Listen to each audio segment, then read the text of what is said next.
Je suis pas un écrivain à vocation, c'est-à-dire à 4 ans et demi, j'écrivais pas des poèmes et je me disais pas je vais être écrivain.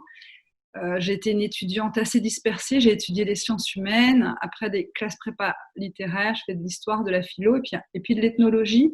Et ça a été assez important, ça, cette histoire d'ethnologie. Chaque roman est pour moi une initiation à un milieu que je ne connais pas, à ma propre langue, etc. Donc pour moi, la loyauté de l'écrivain par rapport à son, à son objet demande quand même des espèces de moments d'investigation, de lecture, de voir des films, enfin d'amasser un certain matériau. De fait, quand on écrit Réparer les vivants, pour écrire mon livre, j'ai dû connaître ce que c'était qu'un chœur, ce que c'était qu'une réa, ce que c'était qu'un clampage aortique, ce que c'était qu'un cœur comme muscle, mais aussi ce que ça avait généré comme image dans la littérature, dans l'histoire. Et pour des étudiants qui sont habitués finalement à connaître le monde par le biais de disciplines très académiques,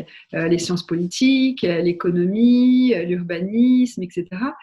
La littérature, c'est une forme de pensée qui peut proposer ce même type d'apport cognitif, mais qui évidemment se tisse à l'aune des émotions, de la sensibilité, voilà, de la poésie parfois, de l'aventure, en tout cas avec les outils de la fiction. Et ça, je trouve que c'est très fort. Sciences Po.